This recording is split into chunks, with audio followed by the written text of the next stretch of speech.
आदाब दोस्तों, welcome to S2 classes Sibra Saraswati classes. तो आज की क्लास में हम आपके लिए लेकर आए हैं रेक्टिफायर। ठीक, आराम से समझेंगे रेक्टिफायर को। रेक्टिफायर में को समझने से पहले आपने देखा था कि एक ऐसा डायोड होता है। इस डायोड को अगर इधर साइड से अर्थिंग भी कर दे और इधर साइड से बोल दे 10 वोल्ट है, तो अर्थिंग का मतलब 0 वोल्ट होता था, इधर N होता था, ये इधर P होता था। तो अगर N का पोटेंशियल ज्यादा होता था तो इसको हम कहते थे रिवर्स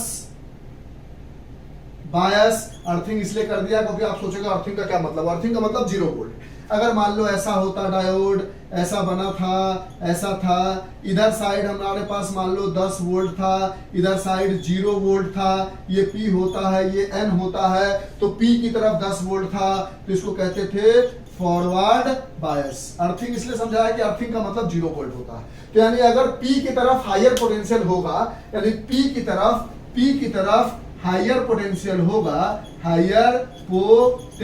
होगा, तो वो फॉरवर्ड बायस हो जाएगा। और P की तरफ अगर लोअर पोटेंशियल होगा तो वो रिवर्स बायस हो जाएगा। इसके बहुत सारे एग्जांपल है, जैसे ये डायोड बना लिया, ऐसे कर दिया, बैटरी से लगा के पूछ सकता है। तो ये P है, ये N है, P का पॉजिटिव से जुड़ा है तो ये फॉरवर्ड बायस है। अगर ऐसा बना देते, इसको ऐसे जोड़ देते और देखते कि इस समय N का जो है वो पॉजिटिव से जुड़ा है तो और P का जो है वो नेगेटिव से जुड़ा है, तो ये रिवर्स बायस हो जाता। तो फॉरवर्ड बायस और रिवर्स बायस की कहानी आप ऑलरेडी समझ भी चुके हो और यहाँ पर भी थोड़ा डिटेल कर दिया हमने कि होता क्या है। फॉरवर्ड बायस यानी जिधर हायर पोटेंशियल है, जैसे 10 वोल्ट है और 5 वोल्ट है, तो 10 वोल्ट अगर P की तरफ है तो वो फॉरवर्ड बायस हो गया, और अगर 5 वोल्ट P की तरफ है 10 में से तो वो रिवर्स बायस हो गया। फॉरवर्ड बायस रिवर्स बायस की कहानी ऑलरेडी एक वीडियो में भी समझाया था और यहाँ भी समझ गए। तो कहता है कि रेक्टिफायर जो है वो एक तरह का इंस्ट्रूमेंट होता है। It is an instruments that converts alternating current into direct current. यानी अल्टरनेटिंग करंट को ये डायरेक्ट करंट बना देता है। अब अल्टरनेटिंग करंट क्या होता है और डायरेक्ट करंट क्या होता है? तो अल्टरनेटिंग करंट में जब भी हमारे पास पोटेंशियल दिया जाता था वो V0 साइन ओमेगा टी करके दिया जाता था। इसका ग्राफ बनाते थे, I बराबर I0 साइन ओमेगा टी करके देता था। इसका ग्राफ कुछ ऐसा बन के आता था हमारे पास। लेकिन अगर डायरेक्ट करंट होता था तो V बराबर डायरेक्ट हमें ऐसे बैटरी बना के दे देता था, इसके लिए ऐसे गोला बना के रखना पड़ता था। V बराबर 10 वोल्ट डायरेक्ट दे देगा और इसके लिए जो ग्राफ बन के आता था वो पॉजिटिव साइड में ही होता था। यानी अल्टरनेटिंग करंट जो है पॉजिटिव भी होता था, नेगेटिव भी होता था, और ये सिर्फ पॉजिटिव होता था, ये बात जानते हो। तो अल्टरनेटिंग करंट को ये डायरेक्ट करंट बनाने की कोशिश करेगा। तो इसमें क्या होता है, पूछेगा किस प्रिंसिपल पे वर्क करता है, तो it works on the principal that if D1 is, या फिर ऐसे लिख सकते हो, if diode is in forward bias, it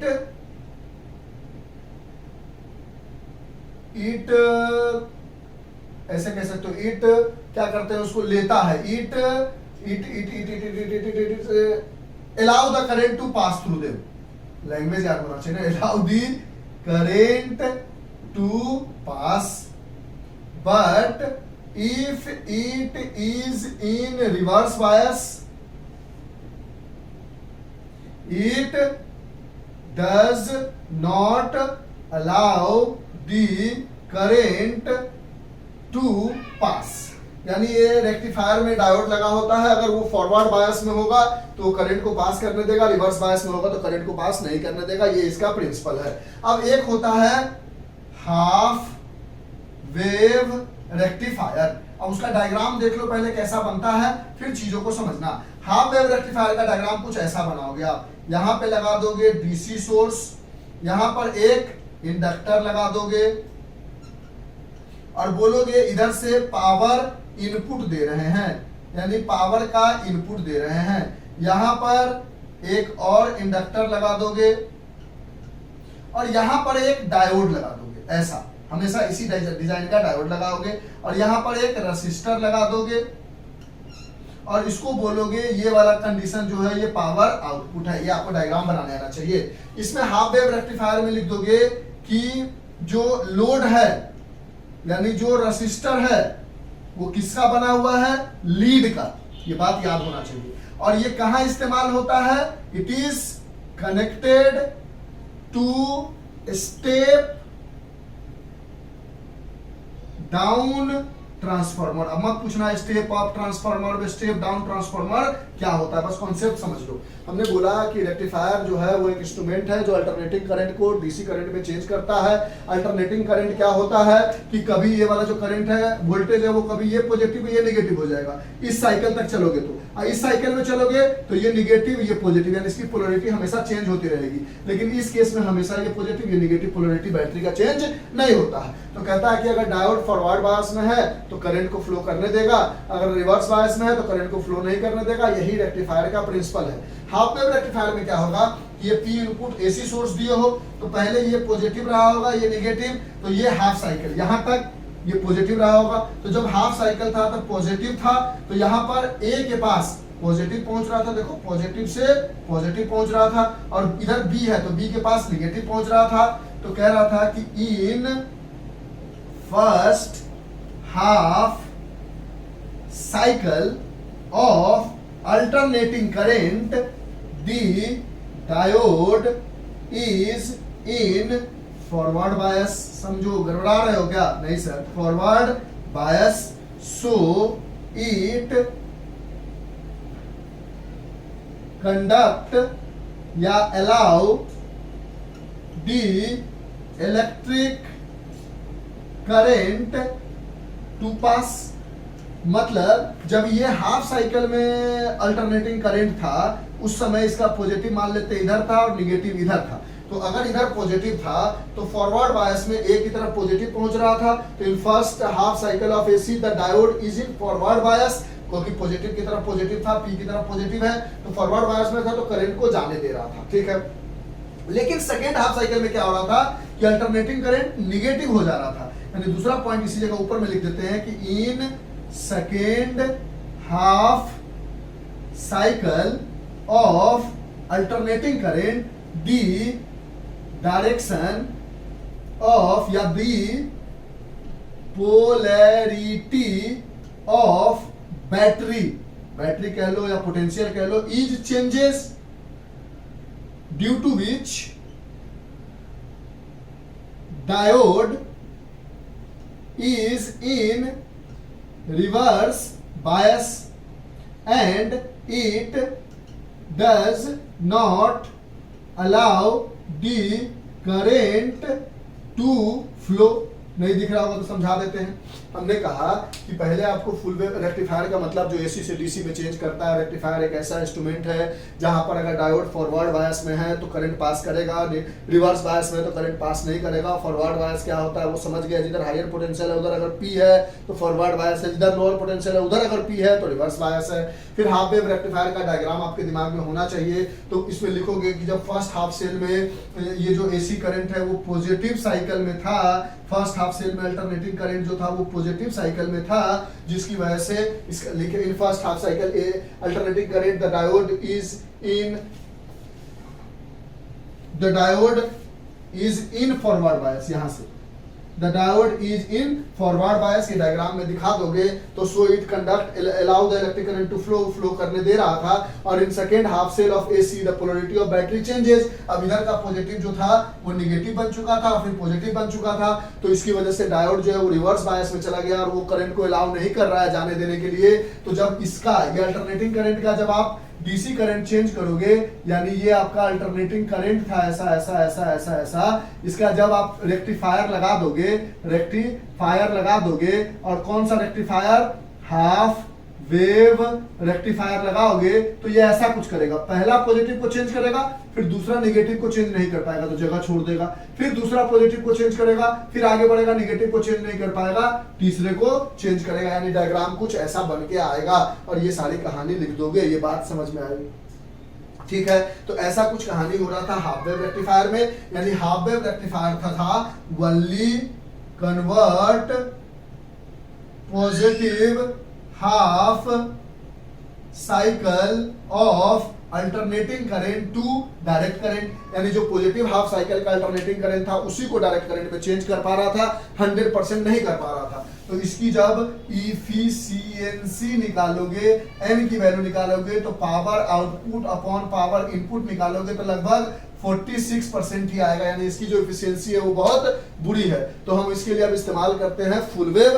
rectifier, ठीक है। कोई दिक्कत, अगर अभी देखो एग्जाम का टाइम है, कोई चीज बात समझ में नहीं आया तो एक बार डायग्राम देख के इसको रट लो कि अगर रेक्टिफायर में पूछा जाए तो दिक्कत ना हो, इरेज कर दे इसको। अब हम बात करने जा रहे हैं फुल वेव रेक्टिफायर का, यानी रेक्टिफायर के हाफ वेव में देखा कि बैटरी का जब अल्टरनेटिंग करंट अपने पॉजिटिव साइड में था तब तो रेक्टिफायर जो है वो रेक्टिफाई करके चेंज कर दे रहा था अल्टरनेटिंग करंट को डायरेक्ट करंट में, लेकिन क्योंकि वो जब पोलैरिटी चेंज कर दे रहा था तो डायोड रिवर्स बायस में चला जा रहा था डायोड, जिसकी वजह से वो करंट को फ्लो नहीं कर पा रहा था, इसलिए आधा को अल्टरनेटिंग करंट को आधा डीसी में चेंज किया, आधा अल्टरनेटिंग करंट को चेंज नहीं कर पाया।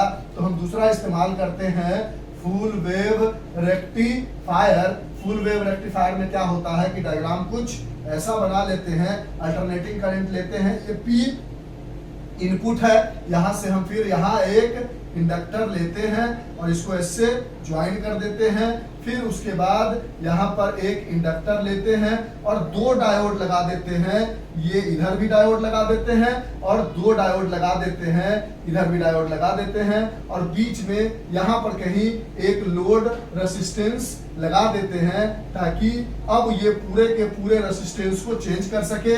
अब इसमें लिख दोगे दो तीन बातें कि जो हमारे पास रेसिस्टेंस है वो रेसिस्टेंस किसका है, लीड का है, लेड का है, और दूसरी बात लिख दोगे कि it is connected in step down transformer. ये बातें दोनों के लिए सेम है, तो ये दोनों बातें आप याद करके लिख दोगे कि दोनों के दोनों स्टेप डाउन ट्रांसफार्मर के लिए इस्तेमाल होता है। अब देखोगे कि इन ये पॉइंट को ए दे देते हैं, ये पॉइंट को बी दे देते हैं, तो हमारा जो अल्टरनेटिंग करंट है वो पहले कैसा रहा होगा, ऐसा रहा होगा, ऐसा रहा होगा, ऐसा रहा होगा, ठीक है। तो इन first half cycle of alternating current A is positive, ये डायोड D1 है, ये डायोड D2 है, it means D1 is in forward bias and D2 is in reverse बायस। क्या मतलब, अगर मान लो पॉजिटिव में ये पॉजिटिव रहा होता, ये नेगेटिव रहा होता, तो इधर पॉजिटिव आ गया और इधर से घूम के नेगेटिव आ गया, तो ये रिवर्स बायस में था, तो इसीलिए क्या हो गया, D1 allow current to flow and D2 does not allow, D2 allow नहीं कर रहा था, तो क्या हुआ, ये जो पॉजिटिव वाला था वो डीसी में चेंज हो गया और ऐसे बना लिया। अब in second half cell, second first positive half cell कह लो, positive half cell in second negative half cycle of alternating current, ये मान लो बी था, तो A is positive, it means D1 is in forward bias and B is negative, that is D2 is in reverse bias. अब उल्टा हो जाएगा, अब बैटरी का पोलैरिटी अगर ये नेगेटिव और ये पॉजिटिव हो गया तो ये अब पॉजिटिव बन जाएगा और ये अब नेगेटिव बन जाएगा, ए वाला अब क्या बन जाएगा, नेगेटिव बन जाएगा। तो बोलोगे नेगेटिव हाफ साइकिल, जब इसकी बात कर रहे होंगे तो नेगेटिव हाफ साइकिल में ए अब क्या बन गया, A is negative, it means D1 is in reverse bias and B is positive, it means D2 is in forward bias। यानी अब ऊपर से करंट पास नहीं कर पाएगा, नीचे से करंट पास कर पाएगा, तो ये नीचे वाला को भी डीसी में चेंज कर दिया और इस तरह से ऐसा ग्राफ बनता चला जाएगा।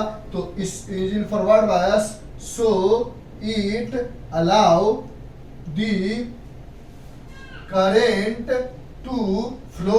D2 जो है वो अलाउ करेगा और D1 जो है, A is negative, it means D1 is in reverse bias and not allow the current to flow. बस इसमें दो चार बातें याद रख लेना है। रेक्टिफायर एक ऐसा डिवाइस है जो एसी को डीसी में चेंज करता है। रेक्टिफायर का एक और अच्छी बात यह है कि रेक्टिफायर में डायोड का इस्तेमाल करते हैं। अगर डायोड फॉरवर्ड बायस में होगा तो करंट को अलाउ करेगा पास करने के लिए, रिवर्स बायस में होगा तो करंट को अलाउ नहीं करेगा पास करने के लिए। हम दो तरह के, वो प्रिंसिपल हो गया था रेक्टिफायर का, हम दो तरह का रेक्टिफायर यूज करते हैं, एक हाफ वेव रेक्टिफायर, एक full wave rectifier. Half wave rectifier में सिर्फ एक डायोड यूज करते थे, तो क्या होता था कि जब अल्टरनेटिंग करंट का पॉजिटिव हाफ सेल होता था तब तो डायोड फॉरवर्ड बायस में होता था, लेकिन जब अल्टरनेटिंग करंट का रिवर्स बायस आ जाता था, नेगेटिव साइकिल आ जाता था, तो डायोड रिवर्स बायस में हो जाता था। तो वो हाफ साइकिल को एसी में तो चेंज कर पा रहा था, लेकिन एसी से डीसी में, लेकिन बचे हुए हाफ साइकिल को, नेगेटिव हाफ साइकिल हर जगह छोड़ता जा रहा था वो। तो हाफ वेव रेक्टिफायर में ऐसा बना, फिर छोड़ दिया, फिर ऐसा बना, फिर छोड़ दिया, फिर ऐसा बना। लेकिन फुल वेव रेक्टिफायर में दो डायोड यूज करते हैं। एक डायोड पहले फॉरवर्ड होता है तो इधर से करंट जाता है, तो ऊपर वाले हाफ साइकिल को एसी से डीसी में चेंज किया। फिर रिवर्स होता है करंट का डायरेक्शन, वोल्टेज का डायरेक्शन, तो ये D2 वाला फॉरवर्ड में हो जाता है, ये रिवर्स में हो जाता है, तो फिर करंट इधर से जाने लगता है। यानी दोनों मिलके पूरे के पूरे अल्टरनेटिंग करंट को डीसी में चेंज कर देता है। यानी फुल वेव रेक्टिफायर में all the alternating current changes to direct current। अगर समझ में आया तब तो ठीक है, नहीं आया तो रट लो, हम तो ये बताएंगे। और ये दो बातें याद रखना है कि जो लोड का रेसिस्टेंस डालोगे वो लीड से बना होगा, और इसको हम कहाँ कनेक्ट करते हैं, स्टेप डाउन ट्रांसफार्मर में, दोनों के केस में। अगर इस समय इसकी इफिशियंसी निकालोगे, पावर इफिशियंसी मतलब स्मॉल एन निकालोगे, तो power output upon power input होगा, और जो कि लगभग 93 to 95% का एफिशिएंसी होता है। यानी 100% करंट तो चेंज नहीं कर पाता, लेकिन मैक्सिमम करंट को ये डीसी में चेंज कर लेता है। ये जो ग्राफ था वो अल्टरनेटिंग करंट का ग्राफ था, और ये जो ग्राफ था वो डायरेक्ट करंट का ग्राफ था।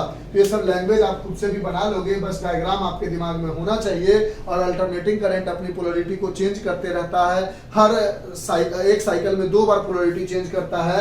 यहाँ से यहाँ तक आने में एक साइकिल में 2 बार पोलरिटी चेंज करता है। तो हाफ वेव रेक्टिफायर में नेगेटिव पोलरिटी का डीसी चेंज नहीं हो पा रहा था, फुल वेव रेक्टिफायर में नेगेटिव और पॉजिटिव दोनों का डायरेक्ट करंट में चेंज कर पा रहे थे, क्योंकि दो डायोड हमने इस्तेमाल कर लिया था। तो कभी ये फॉरवर्ड हो रहा था, ये रिवर्स, कभी ये फॉरवर्ड, कभी ये रिवर्स, जिसकी वजह से हमें दोनों केस का अल्टरनेटिंग करंट डायरेक्ट करंट में चेंज हो रहा था। तो 2 ऑप्शन है, या तो इसको हमने समझाया अपने तरफ से पूरा प्यार से, या तो इसको समझ लो। अगर कंफ्यूजन लगता है तो लिख लो नोट्स, एक बार 2 बार पढ़ो तो पक्का समझ में आ जाएगा, क्योंकि एक दिन बाद आपका बोर्ड का एग्जाम है। तो अभी के लिए इतना ही, bye, have a nice day, enjoy, take care, stay home and stay safe, bye, thank you sir, okay, welcome. लिख लो इसको, जो भी चीज लिखना है।